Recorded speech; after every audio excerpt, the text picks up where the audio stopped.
정치 속풀이로 시작하겠습니다. 하루의 정치를 가장 먼저 그리고 깊게 풀어보는 시간, 오늘 속풀이를 해주실 세 분을 모셨습니다. 제가 세 분을 소개해드리겠습니다. 균형 잡힌 시선으로 여당과 야당을 가리지 않는 직설의 베스, 김상일 정치평론가 오셨습니다. 안녕하세요. 오랜 방송 경험을 바탕으로 합리적 보수의 길을 제시하는 호준석 전 국민의힘 대변인도 오셨습니다. 안녕하십니까. 안녕하세요. 팩트로 여론의 중심을 겨냥하고 분석하는 진실에 다가가는 이팩트, 이동훈 개혁신당 수석 대변인도 오셨습니다. 안녕하세요. 안녕하세요. 날씨가 추워도 속풀이는 계속됩니다. 오늘 너무 날씨가 추운데 이런 시간 와주셔서 감사합니다. 호준석 전 대변인이 준비하신 첫 번째 속풀이 주제부터 볼까요? 일단 어제 선거 얘기를 해야겠죠? 네네. 김건희 여사 네. 1심 선고가 나왔는데 저는 선진국가의 법치는 이런 것이어야 한다라는 것을 보여준 그런 판결이었다라고 생각합니다. 어제 그 재판부가 한 말들 중에 제 마음에 이제 그 꽂히는 말들이 있었는데 네. 법 적용에는 어떤 예외나 차별도 있어서는 안 된다. 네, 그리고 그랬죠. 법은 권력자에게나 권력을 잃은 자에게나 다르게 적용돼서는 안 된다. 그것이 공정한 재판의 전제다. 이런 말들이 저는 굉장히 당연한 것인데도 우리 사회에서 과연 이렇게 적용이 되고 있었던가. 그런데 어제 이제 판결 보면서 아, 이렇게 하면 된다. 저는 이제 그런 생각이 들었습니다.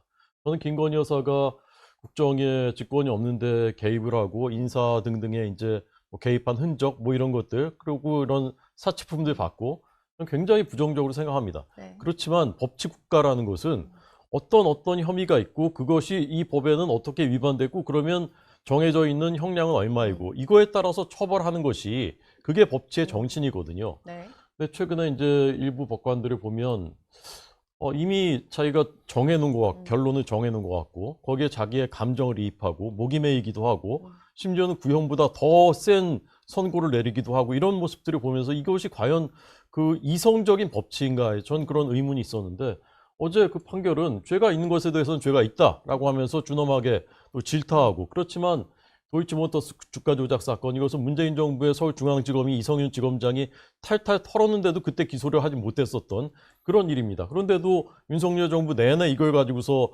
특검해야 된다 그러면서 마치 유죄인 것처럼 단정하고서 이재명 민주당이 그렇게 몰아세웠었죠. 그리고 또 하나 뭐죠? 여론조사도 있었고. 네, 명태균 네. 여론조사. 이거 세상을 막 뒤흔들었던 네. 일인데 미래한국연구소라는 들어보지도 못한 그런 여론조사 기관이 그걸로 마치 뭐 세상을 막 뒤흔들 수 있을 것처럼 그렇게 했었던 것인데 김영선 공천 이런 것들 다 사실이 아니다라고 이렇게 판결을 하면서 그런 것들을 무죄라고 하는 그런 그 판결 내용이 이렇게만 된다면 사법부를 누가 불신하겠는가 저는 그런 위로를 받았습니다. 그냥 속풀이의 취지로 조금 들어가서 이 선고를 받은 김건희 여사의 속은 어땠을 것 같으세요? 추측의 영역입니다만. 네. 어제 뭐 한숨을 한번 푹 쉬었다고 하는데 네, 맞아요. 그리고 나가기 전에 재판정에 인사를 하고 네. 나가더라고요. 제가 김건희 여사라면 좀 안도했을 것 같아요. 안도했을 것 같습니다. 안도했을 왜냐하면 것 뭐 같다. 네. 구형이 15년인데 뭐 더 나올 수도 있다 뭐 이런 전망들이 많았고 사실 한덕수 전 총리 재판 때 보면은 그럴 수 있겠다 네. 생각했는데 1년 8개월 그리고 아닌 것에 대해서는 아니다 이렇게 판결을 내렸기 때문에 저는 개인적으로는 뭐 굉장히 만족스러워하지 않았을까. 변호인들은 눈물을 막 글썽거리 그랬다 그러더라고요. 구형이랑 뭐 항상 선고가 일치하거나 그런 건 아니지만 최근에 조금 이제 구형과 선고가 좀 달랐던 것들이 있어서 그런지 어떻게 보셨어요? 저는 뭐 결과를 보면서 김건희 씨가 이렇게 생각했을 것 같아요. 그때 할 걸. 아, 그때 할 걸? 네가 다 그때가 망쳤어. 아, 그때라면? 윤석열 대통령 예. 시절에 네. 했으면 이거보다 더 잘 털었을 텐데 네가 다 망쳤어. 아, 재판 결과를 보고 그렇게 생각했을 예, 것이다. 대통령한테 그렇게 원망을 하지 않았을까. 본인이 막은 거 아니에요? 네? 본인이 막은 거 아니에요? 본인이 막았나요? 저는 네. 본인이 뭐 막았다기보다는 네. 본인이야 뭐 하기는 싫었겠죠. 네. 그렇지만 어쨌든 대통령이 너무 보호적으로 나왔었기 때문에 그랬던 거 아닌가 이런 생각이 들어서 저는 속마음은 좀 그러지 않았을까라고 생각이 들고요.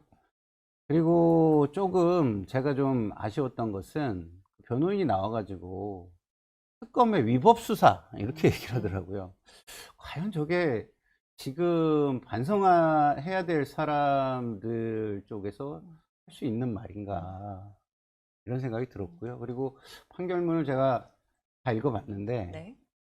뭐 방조죄로 기소가 되면 유죄가 나올 수도 있는 취지의 이야기도 알고 있었어요. 있었을 수 예, 있다는 가능성이 취지의 높다, 이야기겠습니다. 네. 인지 가능성이 높다고 얘기를 했단 말이에요. 그러면 그 공범들 중에 한 명은 방조범으로 이미 처벌이 됐잖아요. 그런 것들을 생각한다면 너무 저렇게 강하게 자기들 입장만 가지고 국민들이 다 보고 있는데 억울하다는 듯이 그렇게 할 수 있을까 좀 아쉬웠습니다. 아쉬웠다. 평을 해주셨습니다. 네, 개혁신당. 저는 이제 사실 지금 김건희 씨 속을 풀어야 될 게 아니고 네, 누구 속을 풀어야 됩니까? 국민들 속을 풀어야 될 거예요. 국민들 속.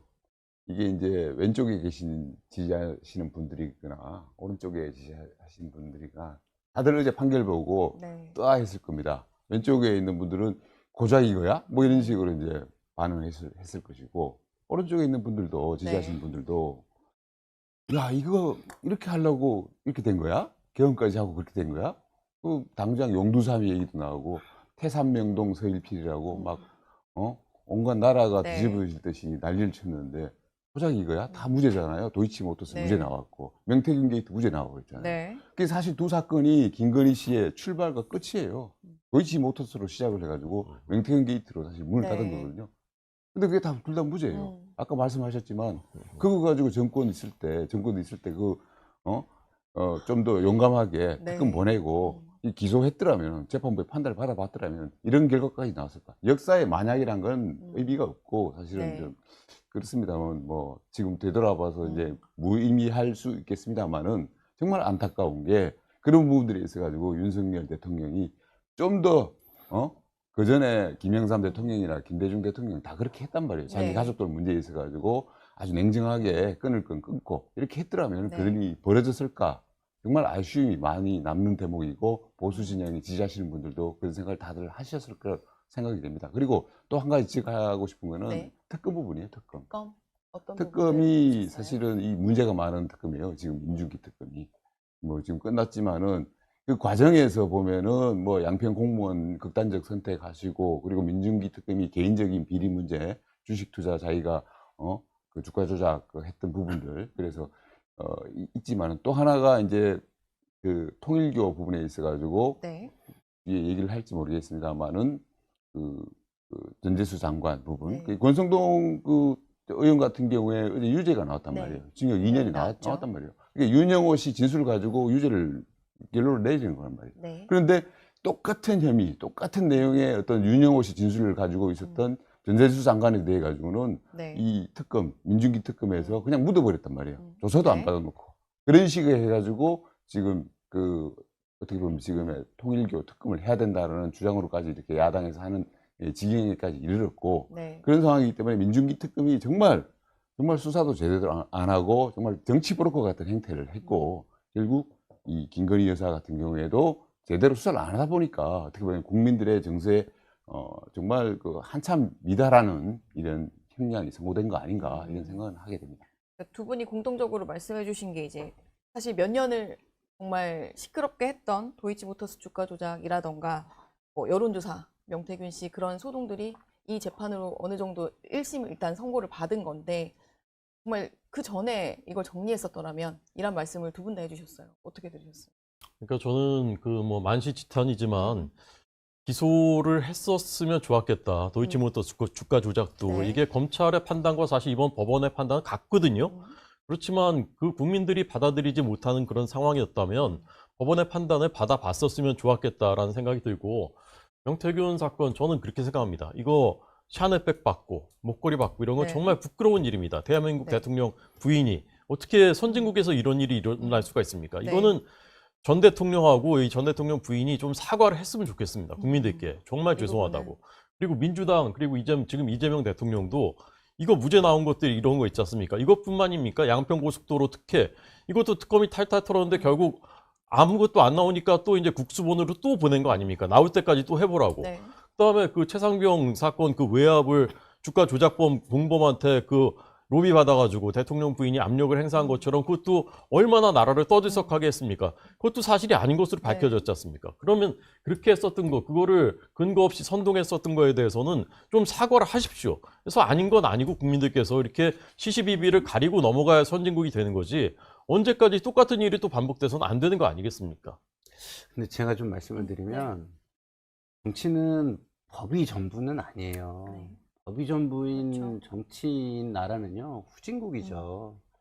명태균 씨 관련해가지고 제가 볼 때는 재판부 특성, 이번 재판부 네. 특성이 좀 너무 기계적인 판단을 하고, 우리가 권력형 비리에는 포괄적으로 이렇게 바라보는 시각도 네. 있거든요. 뇌물 같은 것도 포괄적 뇌물죄라는 이름을 붙여서 네. 이야기하듯이 그런 부분이 있고, 그 다음에 전 국민이 녹취를 들었잖아요. 아, 김영선 좀 해주라 그랬는데 뭐 말이 많네. 예? 녹취를 들었잖아요. 근데 이 정치적인 책임을 넘어서서 법률적으로 입증이 불충분해가지고 무죄 판결이 네. 나왔다 해서 그것을 가지고 아무 일이 없었던 것처럼 말씀하시는 거는, 저는 그것은 정치는 아닌 것 같다라는 말씀을 좀 드리고 싶습니다. 그러니까 재판부 판단을 보면 이제 그 부분에 대해서 정태균 씨가 이제 당시 여권에 여러 인사들을 찾아다닌 걸 보면서 확실히 약속받은 건 아니었던 것 같다 이런 판단을 하는 부분도 있는 것 같던데. 이게 굉장히 기계적인 건데요. 저도 얼마 전까지 이제 선출직 평가라는 걸 했어요. 네. 근데 우리가 이게 선을 정해놓은 선을 넘지 않으면 사실은 이게 정보의 비대칭성이 너무 커서 네. 당이 주도하는 대로 모든 게 흘러가게 돼 있습니다. 그리고 그렇지 않아도 임명권자이기 때문에 그 구성 자체가 구성을 넘어서는 논리로 강하게 부닥치지 않으면 그 방향으로 네. 흘러가게 돼 있는 게 공천이에요. 제가 보니까. 네. 그렇다고 한다면 지금 이 구조를 재판장께서 알고 계셨을까? 아, 저는 정치 그 공천의 구조를. 그렇죠. 그런 걸 모르시기 때문에 너무 기계적으로 본 부분도 있다라고 저는 평가가 되기 때문에 뭐 상고심에서 네. 조금 더 이런 부분을 보강해서 입증을 해볼 필요가 있지 않나 이런 생각이 듭니다. 근데 이제 저렇게 말씀하시면 네. 이제 재판부가 실물 검증까지 다 하고 무슨 뭐 쇼핑백까지 그랬죠. 다 하고 정말 네. 꼼꼼하게 했다는데 김영선 공천 부분에 대해서는 공관위원들이 치열한 토론과 논쟁을 통해서 결정한 것을 보인다라고 결론을 내렸어요. 그럼 우리가 보지 못한 자료까지 다 본 것이거든요. 그것은 인정을 해야 되는 것이고 다만 거기에 명태균이 개입하려고 했던 흔적 그리고 대통령이 뭐 해주라고 했는데 뭐 말을 안 듣네 네. 이런 말을 한 것은 부적절하죠. 그것은 정치적 도의적으로는 잘못된 것입니다. 그렇지만 그것이 실제로 그 영향을 미친 거하고는 다른 얘기인 것이지 네. 않습니까? 그리고 결정적인 이 혐의는 명태균한테 여론조사를 공짜로 받았다라는 것인데 그것은 황당한 얘기다. 그리고 이 사람 망상적인 사람이다. 그렇게 판결이 내려진 것 그런 부분들은 우리가 다 받아들여야 되는 것이죠. 민주당에서 이제 뭐 그런 얘기를 하죠. 그러니까 이 형량 자체가 이렇게 무죄가 나오고 또 형량이 너무 작다라고 생각을 네. 하고 사법부를 또 비난을 하고 있던데 네. 저는 이제 어차피 명태균 사건 같은 경우도 지금 윤석열 대통령이 같은 혐의로 지금 재판이 이제 네. 걸려 있거든요. 그렇죠. 이 부분은 그 이진관 판사가 또 판단을 해요. 그렇죠. 영향을 안 그래도 미칠까라고 궁금해하긴 했어요. 그러니까 한덕수 그 형량을 올려치게 하신 네. 분 아닙니까? 이진관 판사가. 그때는 사실 민주당이 굉장히 사법부에 대해서 그렇게 칭송을 하고 이번에는 자기들 마음에 안 드는 형량이 나오니까 또 이렇게 비난 쪽으로 가는데 그렇게 해서는 안 된다라는 말씀을 좀 드리고요. 네. 이진관 판사께서 또 어떻게 하실지 주목이 되는데 그쵸, 그리고 네. 또 국민의힘에 대해서 저는 그런 생각이 들어요. 네. 어제 또 이제 논평을 안 냈더라고요. 중요한 역사적인 어떤 판단이고 했는데 그런 부분들에 대해서 국민의힘이 저는 솔직히 국민의힘의 속이 사실 궁금한데 어떻게 생각하고 계신지. 그러니까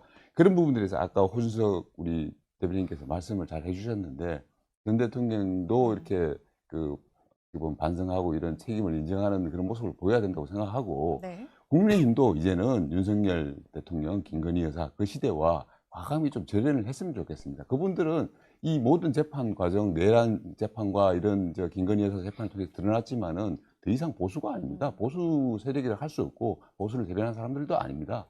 그런 분들하고 과감히 좀 끊어내고 윤호기인 세력이라는 게 자기들 그 어떤 정치적 이득과 관성 때문에 지금 자꾸 윤핵인 주장을 하는데 그런 분들과 과감히 좀 재련하는 모습을 보여줬으면 좋겠다 이런 말씀을 좀 드리겠습니다. 특검이 당장 항소하겠다고 하고 있고. 저는 네. 뭐 재판부가 뭐 턱없이 가벼운 형량을 내렸다 뭐 이런 식의 그 비판은 맞지는 않다고 봐요. 일부 제기를 하고 계시긴 하죠. 네. 일단은 특검의 입증 역량이 좀 불충분했다라는 아쉬움이 저한테는 좀 있는 것이고요. 그리고 이걸 가지고 사법개혁을 언급하는 국회의원들은 네. 정말 좀 문제가 있다라고 저는 생각을 해요. 왜냐하면 우리가 입법, 사법, 행정이 절제를 할 때 민주주의가 잘 돌아가는 건데 한쪽에서 다른 상권 분립을 넘어서려는 시도들이 있으면 네. 그 민주주의가 제대로 돌아가기 힘들다는 측면에서 조금 사법자재뿐만이 아니라 입법자재도 상당히 필요한 부분이다라고 생각을 하고요. 네. 기본적으로 이런 겁니다. 세상이라는 게. 자, 범죄자가 엄청나게 많지만 다 못 잡으면은 그 못 잡은 걸 가지고 경찰을 비난할 수는 없잖아요. 그게 거기에서 최선을 다하는 거죠. 인간 세상은. 그렇기 때문에 여기에서 이 상황에서 민주당이 할 수 있는 최선이 무엇인가라는 것을 생각해서 최선을 다하고 앞으로 조금 더 공정한 사회가 되기 위해서 그러면은 제도적으로 안착시킬 것이 무엇인가 이런 걸 따져야지 지금 당장 내 불만이 있는 걸 해소되는 것을 중심으로 모든 걸 본다면 제도의 안정성은 이루기 좀 힘든 것 같습니다. 되게 합리적인 입장에서 이제 평론을 해주신 것 같은데 그 야권에서 이제 통일교 특검 이야기를 계속 합니다. 이번에 그 권성동 의원 선고로 인해서도 더 그렇고 그 부분은 어떻게 보세요? 특검 해야죠. 해야 되는데 정치 집단이다 보니 뭐 이해관계를 좀 많이 생각하는 것 같아요. 그러니까 뭐 지방선거 때문에 네. 쉽게 못하는 것 같기도 하고 조선거가 그런데, 앞에 있고 예, 여러 가지를 생각하고 있지만 결국은 이게 국민의 이익에 부합하는 것이기 때문에 네. 결과적으로는 뭐 특검을 하게 되리라고 저는 생각하고요. 이제 단지 뭐 신천지 특검을 따로 할 것이냐 같이 할 것이냐 이것만 남았다고 저는 얘기를 듣고 있습니다. 알겠습니다.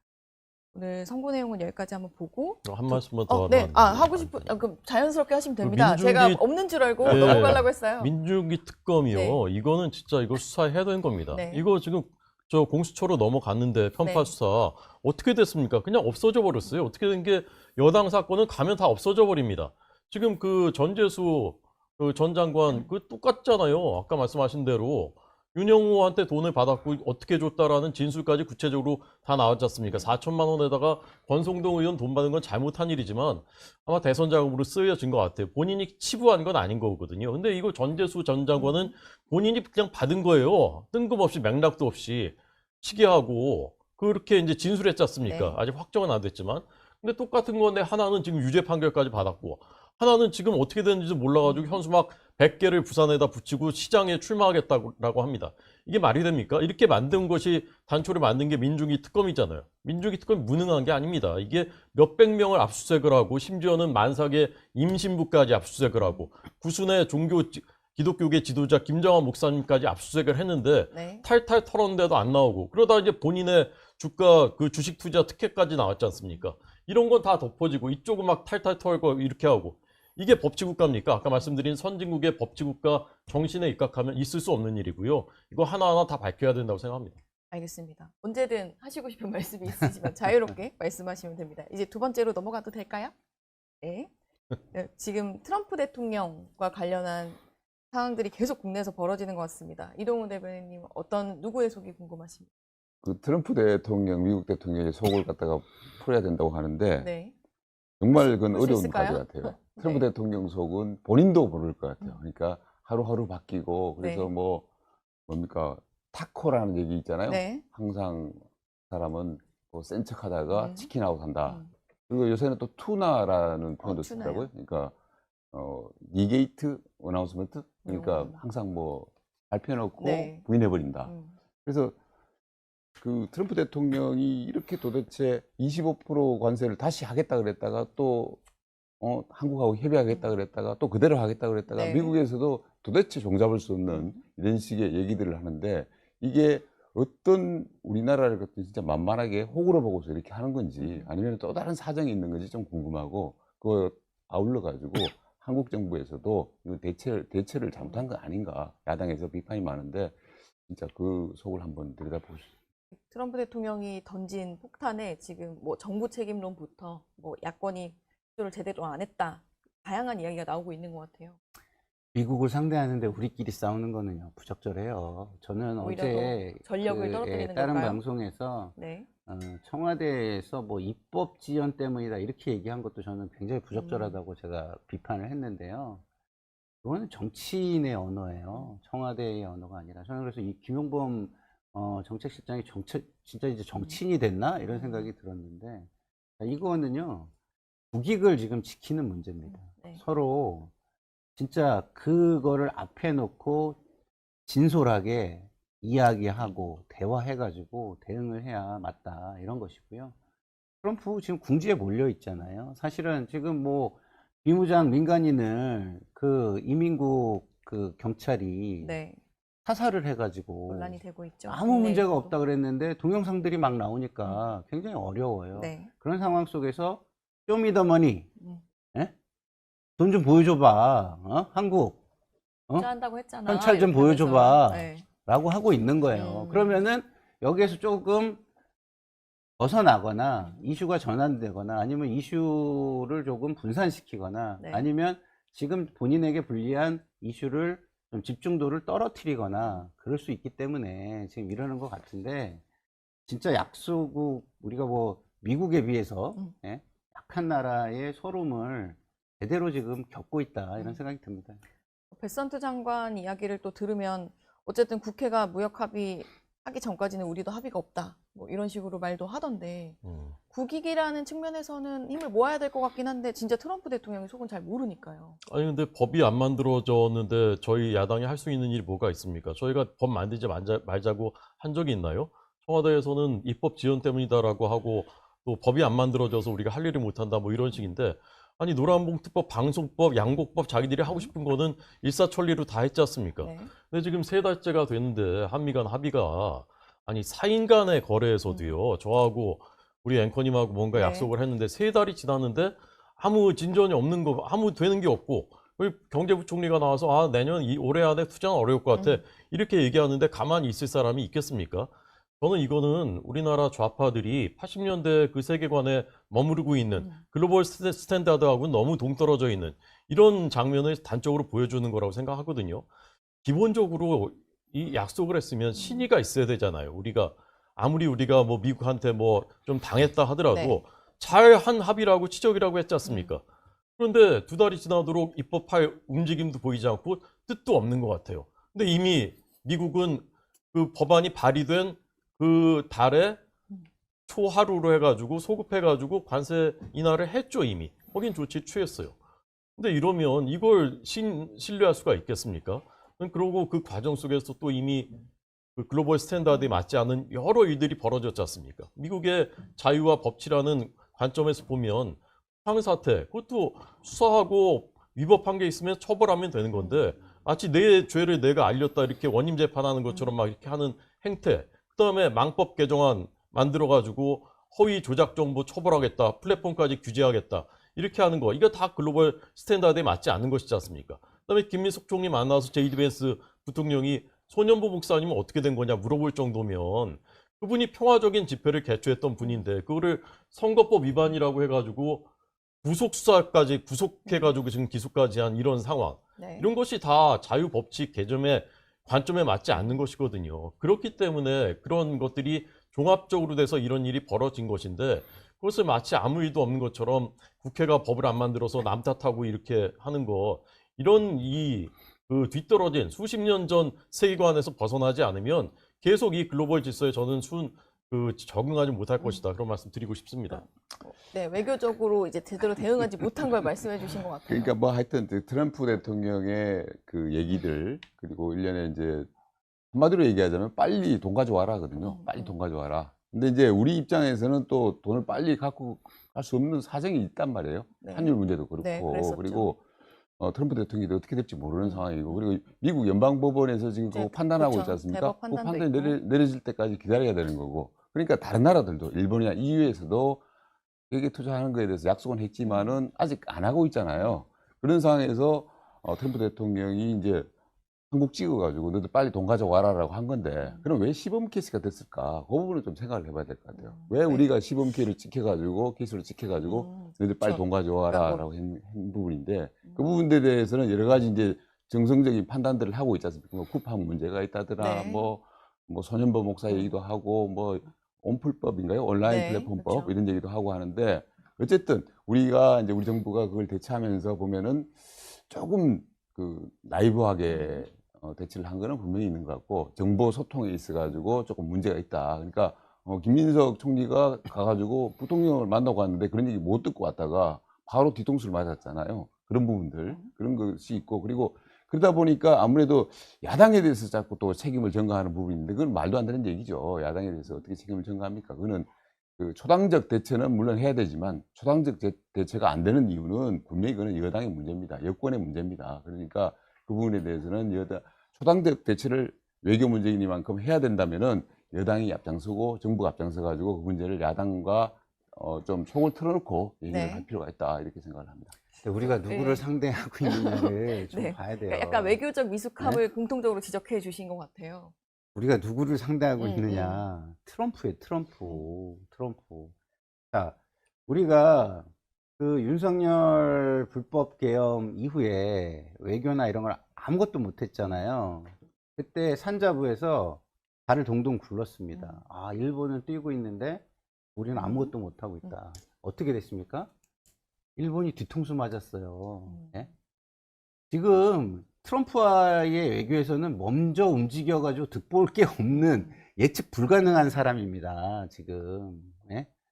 그렇기 때문에 우리가 이 유연성의 영역을 만들기 네. 위해서 같이 노력을 해야 돼요. 그렇지 않으면 당합니다. 이게. 그래서 다른 사람이 아니다. 트럼프다. 이런 말씀을 제가 드리고, 네. 글로벌 질서를 말씀해 주셨는데, 글로벌 질서를 재편하면서 우리가 한쪽에 어느 정도 쓸 수밖에 없기 때문에 이런 불이익을 당하는 거거든요. 네. 이게 상호주의적인 게 아닙니다. 지금 뭐 미국은 바로 했다 그러는데 그거는 즉시 할 수 있는 거니까 바로 한 거예요. 대통령 어떤 명령을 네. 그냥 관보에 게재하고 뭐 이런 것만 네, 하면 네, 되기 네. 때문에. 근데 우리는요, 투자를 해도 이익이 되는 곳에 투자하겠다고 얘기를 했어요. 그죠? 이익이 있는 분야를 찾아야죠. 제가 한 달 반 전에 미국의 기업가가 와가지고 저한테 그런 얘기를 하더라고요. 한국이 좀 산자부 급할 거다. 투자를 받으러 온 사람이 그런 소리를 하길래 한국이 뭐가 급하냐? 제가 그랬더니 이렇게 얘기를 하더라고요.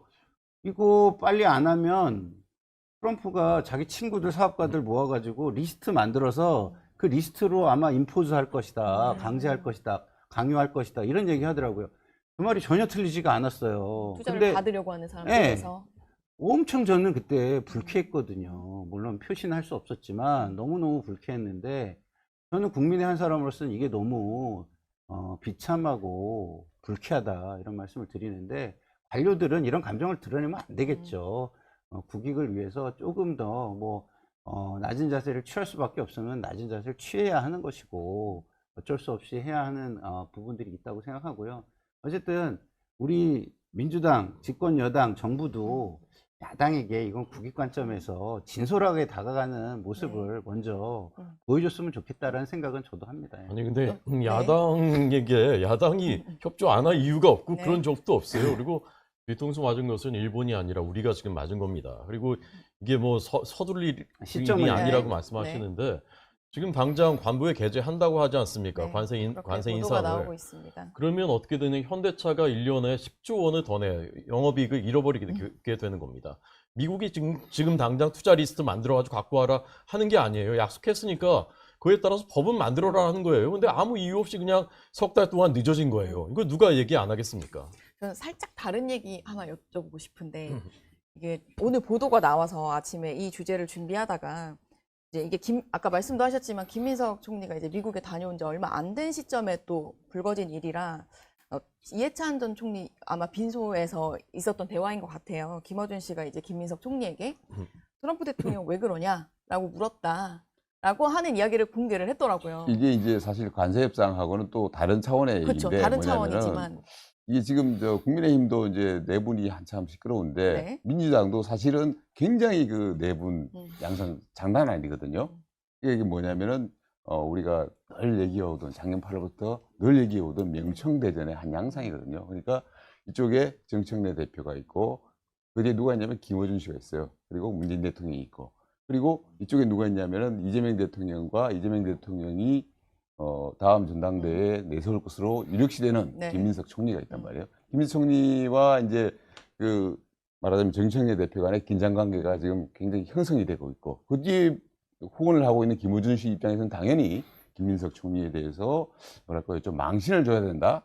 뭐 이런 식의 그 모습을 계속 보여주고 있지 않습니까? 얼마 전에 그 여론조사 문제도 있죠. 네, 여론조사 이름을 안 넣느냐 빼주고 그냥 마느냐를 놓고 서울시장 이름 올려놓고 서울시장 올려놓고는 정원호 뭐 이런 뭐 여론조사 수치는 제가 네. 얘기 말씀 안 드리겠습니다만 그런 식으로 망신을 좀 주고 이 문제는 똑같은 얘기예요. 그러니까 빈소 가가지고 이거 물어볼 수는 있어요. 제가 봐서는 뭐 어떻게 된 일이냐 지금 미국 갔다 가장 왔으니까. 뉴스니까요. 예, 네. 그럼 뭐 하룻밤 사이 벌어진 일이다 이렇게 김민석 총리 입장에서는 자기 입장에 그렇게 대답할 수밖에 없는데 그런데 이걸 공개를 해버렸어요. 공개를 한다는 건 다른 의미거든요. 그러니까 이 바보 같은 총리가 가가지고 그것도 해결 못하고 하룻밤 사이 벌어진 일이라고 이게라는 식의 인상을 줄 수밖에 없는 그런 식의 얘기를 공개를 해가지고 김민석 총리를 또 한 번 망신을 줬다. 그래서 이거는 앞으로 8월 전당대회에서 양측의 명과 청, 명청, 정청래, 김민석 간에 벌어질 공방의 예고편이 아닌가 이렇게 생각합니다. 저는 뭐 김어준 씨의 의도는 예측을 할 수가 없지만 김민석 총리에게 조금 지금 가장 현안이라 좀 불편한 질문은 아니었을까라는 생각이 들긴 했습니다. 어떻게 보셨어요? 유튜브 상황들이 이렇게 모든 것을 주도하는 정치 끝내야죠. 예, 여야 정치인들이 거기 가서 머리 좋아할 일이 아니고 이제 규제를 좀 하고 특히나 영리행위를 하잖아요. 비영리행위로 뭐 자신들이 헌신하는 뭐 이런 걸 하는 게 아니잖아요. 그러면 더더욱이 좀 규제를 해야 된다 이런 생각이 듭니다. 알겠습니다. 저도 한 말씀만 드리겠습니다. 네, 마무리를 할까요? 이 얘기는 하면 정말 끝이 안 날 것 같아서. 네, 참 그 김민석 총리가 참 뭐 안쓰럽다. 참 총리가 안쓰럽다고요? 예, 안쓰럽다. 네. 왜냐하면 밖에 나가서도 어떻게 된 건지 잘 앞뒤 분간을 못 하시는 분 같아요. JD 벤스 만나서 제가 보기에는 이게 어떻게 된 거냐 다 따진 건데 그거를 그러고 나와서는 내가 번호를 땄다. 그러면서 한 라인들 41년 만에 외교 성과다. 네. 뭐 이렇게 얘기하는 모습. 다소 외교장관급한테도 해주는 경호도 받지 못했다고 합니다. 미국 가서. 네. 그러고 돌아와가지고 안에서 새는 바가지 밖에서 샌다고. 안에 들어와 봤더니 또 김어준한테 치이고 정청래 대표한테 치이고 그러면서 무슨 상주를 자초해가지고 저 이해찬 그 전 총리 그 빈소에 가가지고 아니 지금 당장 한미 통상 현안이 이렇게 문제가 발생했으면 빨리 법을 만들도록 당정 간에 조율을 하든가 그런 일이 급한 거 아닙니까? 거기 가가지고 지금 총리가 거기서 상주 역할하고 그 조문객들 받을 그런 상황입니까? 일단 김민석 총리도 뭔가 움직이고 있을 거라고 생각합니다. 그리고 오늘 얘기는 여기까지 네. 속풀이 하겠습니다. 세 분 감사합니다. 고맙습니다.